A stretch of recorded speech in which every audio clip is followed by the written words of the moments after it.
हर हर महादेव। आज की यात्रा है इंद्रेश्वर महादेव की।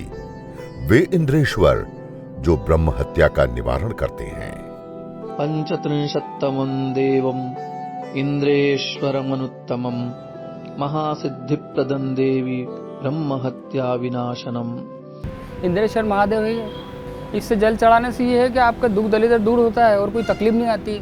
कालों के काल महाकाल के द्वारा भगवान ने इसकी स्थापना करी 84 मंदिरों की।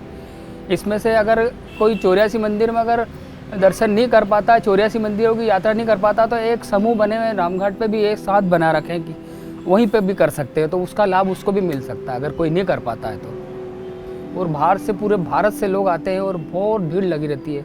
इसका महत्व बहुत है। ये अगर महाकाल के दर्शन कर लिए और इनके कर लिए एक बराबर है।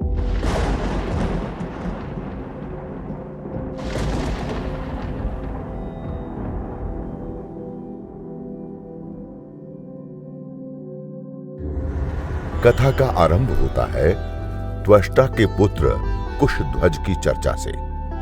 ये बड़े ही दयालु और निज कर्म में तत्पर थे, पर ऐसे दयालु का भी देवराज इंद्र ने वध कर दिया।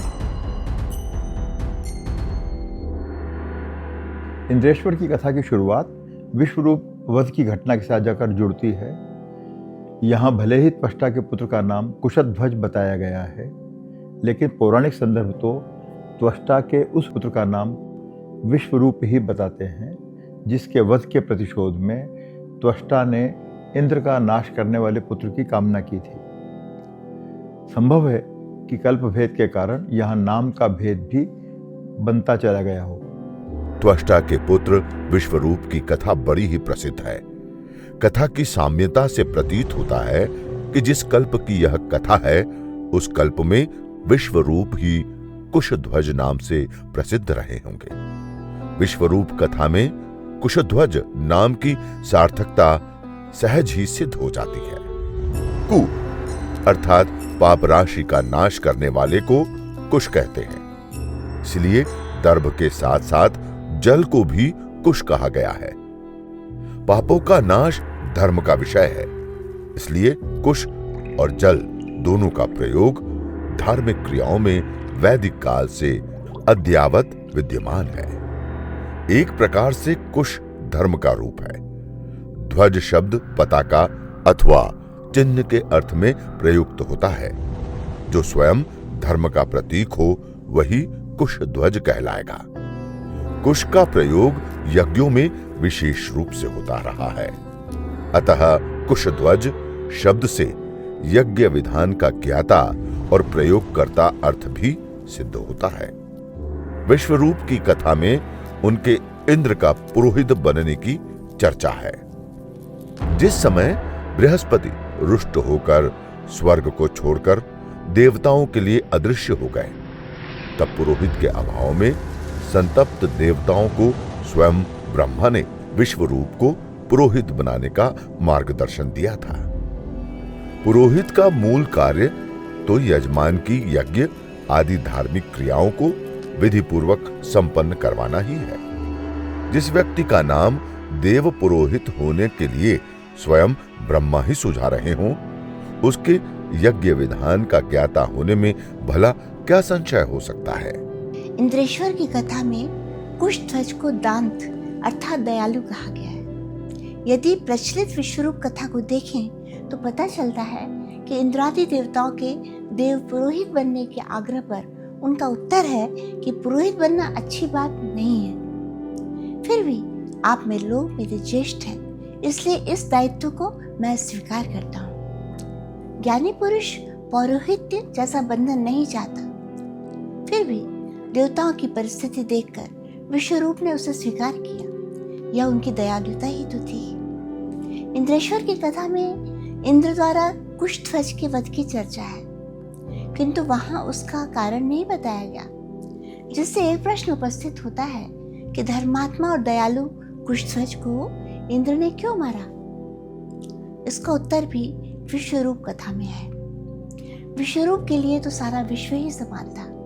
वे प्रत्यक्ष में देवताओं के निमित्त आहुति देते, किंतु छुपकर अपने ननिहाल वाले दैत्यों के निमित्त भी आहुति देते थे। चूंकि दंड व्यवस्था समत्व नहीं बल्कि नीति पर आधारित होती है, इसलिए इसे छल मानते हुए इंद्र ने विश्वरूप का वध कर दिया था। इंद्र द्वारा अपने पुत्र के वध के समाचार ने प्रजापति त्वष्टा को क्रोध से भर दिया। उन्होंने अपनी जटा उखाड़ी और गरजते हुए बोले कि अब देवगण सहित त्रिलोकी के निवासी मेरा प्रताप देखें और साथ में देखें किस दुर्बुद्ध इंद्र को भी, जिसने अपने कर्म में निरत मेरे निर्दोष पुत्र का वध कर दिया। इंद्र की दृष्टि में विश्वरूप अपराधी थे, किंतु पिता की दृष्टि तो पुत्र वध के समाचार से ही अश्रुबाधित हो गई। पुत्र शोक ने उनकी सुनने और सोचने की क्षमता ही नष्ट कर दी थी। जिस पुत्र के लिए त्वष्टा शोकाकुल और क्रोधित हो रहे हैं, उस पुत्र विश्वरूप और पिता त्वष्टा की कथा का मूल आधार वस्तुतः वैदिक साहित्य है।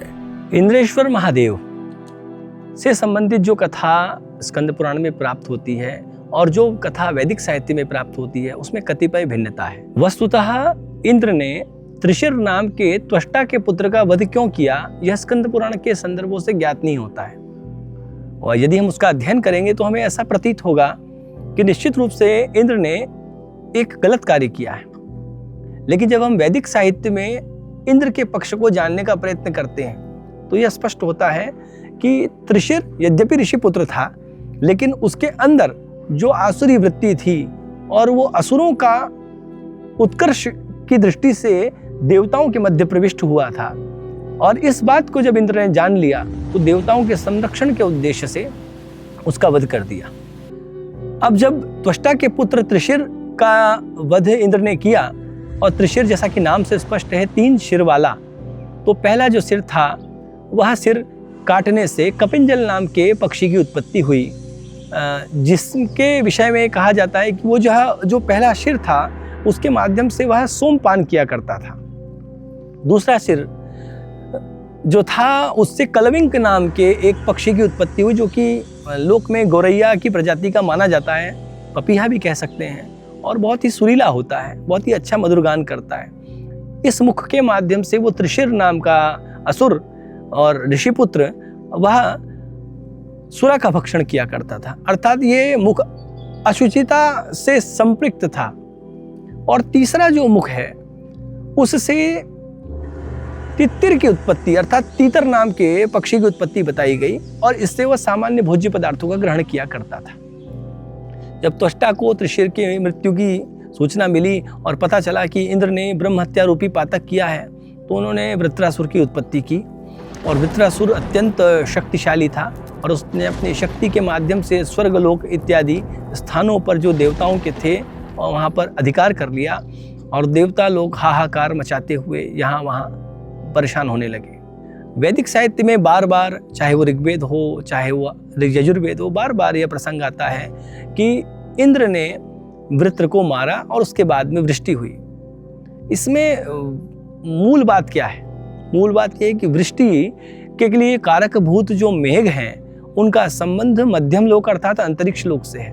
वेदों में 3 प्रकार के लोकों की चर्चा होती है, एक भूलोक, एक भुवा लोक जिसे हम मध्यम लोक या अंतरिक्ष लोक भी कहते हैं, और एक द्युलोक। इन तीनों का एक स्वामी भी निर्धारित है, लेकिन मध्यम लोक के 2 स्वामी हैं, इंद्र और वायु। ये दोनों ही संयुक्त रूप से हैं और दोनों ही वृष्टि में कारक हैं। तो जब जब वृष्टि होने लगेगी, वृष्टि चूंकि सृष्टि का भी कारक है, जब जब वृष्टि होगी तो अन्न की उत्पत्ति होगी, जल प्राप्त होगा और इसी से जीव जगत चलता है।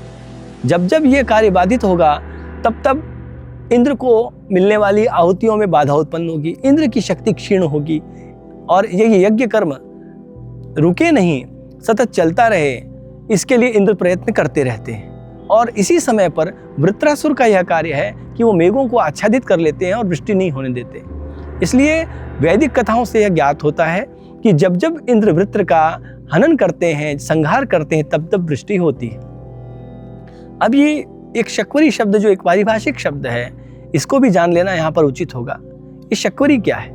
ये कौन से मंत्र हैं जिनके माध्यम से इंद्र को शक्तियाँ प्राप्त हुई और वह राक्षसों को मारने के लिए विशिष्ट सामर्थ्य से युक्त हुआ? तो कहते हैं निरुक्तकार कि आभि ऋग्भि इंद्र वृत्रम हंतुम अशकत, अर्थात ऐसे ऋग्वेद के मंत्रों का समूह जिनके माध्यम से इंद्र को वह सामर्थ्य प्राप्त हुआ जिनसे वह वृत्रासुर जैसे अत्यंत शक्तिशाली राक्षसों को मारने में सामर्थ्यवान हो पाया। क्योंकि ऊर्जा का और ब्रह्म हत्या के दोष से मुक्ति दिलाने में उस लिंग का, जो कि इंद्रेश्वर के नाम से प्रसिद्ध है, महत्वपूर्ण उसकी भूमिका थी, इसलिए इसका नाम इंद्र के द्वारा पूजा जाने के कारण इंद्रेश्वर के रूप में प्रसिद्ध हुआ। इंद्र पर क्रोध होने के कारण त्वष्टा के नेत्र रक्त वर्ण के हो रहे थे। उन्होंने अपनी वह उखाड़ी हुई जटा अग्नि में होम कर दी, जिसमें से ज्वालामाला से घिरा हुआ वृत्रासुर उत्पन्न हुआ। वह वृत्र महाकाय था। वह बड़ी बड़ी दाढ़ों वाला और काजल के समान काला था।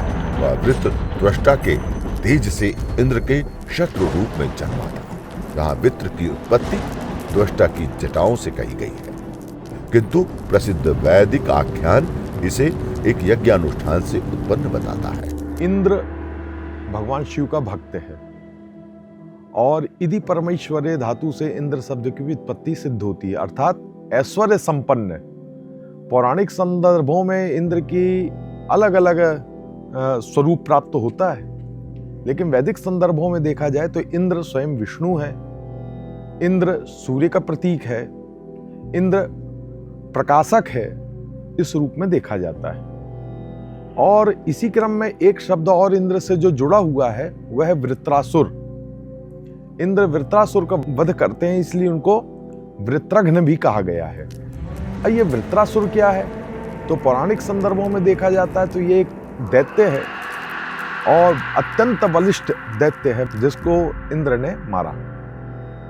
लेकिन वैदिक संदर्भों में देखा जाए तो वृत्र अंधकार का प्रतीक है, अर्थात जैसे कि आकाश में वृत्र अर्थात ये जो अंधकार आच्छादित हो जाता है या कोहरा आच्छादित हो जाता है और सूर्य जब उदीयमान होता है तो वह अंधकार वहां से नष्ट हो जाता है। तो इस प्रकार सूर्य का प्रतीक इंद्र है और यहाँ पर वृत्र जो है अंधकार का प्रतीक है। पुराणों में इंद्र एक ऐसा जो है पात्र है, सर्व ऐश्वर्य से युक्त है। अब इंद्र भगवान शिव की तपस्या करता है, शक्ति प्राप्त करता है। और वह कैसे शक्ति है? इंद्र कहाँ गलती करता है? तो देखा जाता है बृहस्पति इंद्राय दिव्यम वर्ष सहस्त्रम प्रतिपदोक्तानाम शब्दानाम शब्द पारायणम प्रोवाच नान्तम जगाम, अर्थात इंद्र एक अच्छा धेता है, इंद्र एक अच्छा वक्ता भी है और वह व्याकरण शास्त्र का अध्ययन करता है। कथा कुछ इस प्रकार आती है, दुष्टः शब्दः स्वरतो वर्णतो वा मिथ्या प्रयुक्तो न तमर्थमाह सबाग वज्रम यजमानम हिनस्ति यथेन्द्र शत्रु स्वरतो पराधात। तो दुष्टा शब्द, जब दूषित शब्द कोई बोलता है अर्थात दुष्ट शब्द, अशुद्ध शब्द बोलता है तो उसका प्रत्यवाय होता है, अर्थात कहीं ना कहीं वह पाप को प्राप्त होता है, हुआ भी। और दुष्ट दूषित शब्द बोलने से दूसरा नुकसान यह है कि जब मंत्र बोलते हैं याजक लोग, अर्थात ब्राह्मण जब मंत्र बोलता है और मंत्र यदि दूषित हो गया, कहीं से कहीं नहीं अशुद्ध हो गया, तो यजमान का भी नुकसान करता है और याजक का भी नुकसान करता है। उसका एक उदाहरण यही मिलता है, इंद्र शत्रु वर्धस्व, ये ऐसा कह के मंत्र की आहुति डाली जा रही थी। तो इंद्रस्य शत्रुः षष्ठी तत्पुरुष समास है और इंदः शत्रु यस्य, इंद्र हो शत्रु जिसका, और इंद्र का शत्रु वह वृद्धि को प्राप्त हो।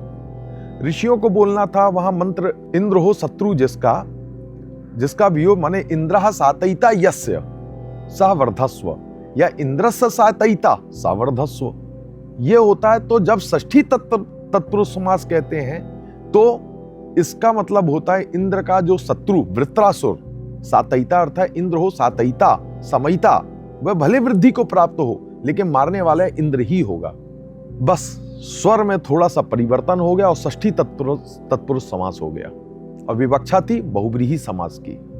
तो इस थोड़ी सी अशुद्धि मात्र में जो है इंद्र का शत्रु जो वृत्रासुर है वह नष्ट हो गया। एतावता ये निश्चित है कि इंद्र के अंदर जो शक्ति है वह शक्ति भगवान शिव से ही प्राप्त हुई है और वह ज्योतिर्लिंग यह उज्जैनी में जो है विद्यमान है। वृत्रासुर अहर्निश बढ़ता चला जा रहा था। जब इंद्र ने अपने वध के निमित्त उत्पन्न उस वृत्रासुर की वृद्धि देखी तो वे अपने मंगल का उपाय सोचने लगे। इधर बलवानों में श्रेष्ठ उस वृत्रासुर ने जब इंद्र को सामने देखा तो उसने भीषण युद्ध आरंभ कर दिया। ऐसा घोर युद्ध कि रणभूमि शस्त्रास्त्रों से सतत चलते रहने से कांप उठी। योद्धाओं के अंग भंग होकर गिरने लगे। सारी रणभूमि रक्त रंजित हो गई। कटे हुए हाथों के ढेर लग जाने से भूमि पर चलना भी कठिन हो गया था। बिना सर के धड़ ऐसे विभिन्न मुद्राओं में पड़े थे, मानो नृत्य कर रहे हैं। आयुध प्रहार से फूटती रक्त धाराओं ने दिशाओं को गुलाबी कर दिया था। ऐसे तुमुल युद्ध में वृत्र ने देव सैन्य को छिन्न भिन्न कर दिया और इंद्र को बंदी बना दिया।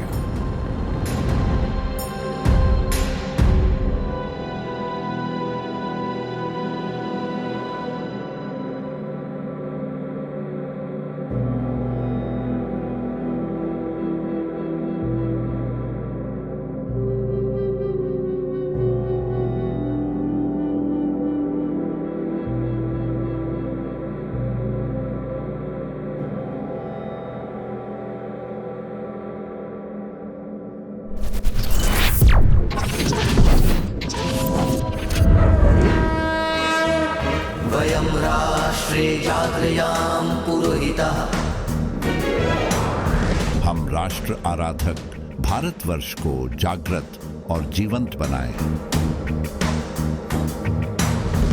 युग युगीन भारत के कालजयी महानायकों की तेजस्विता की गौरव गाथा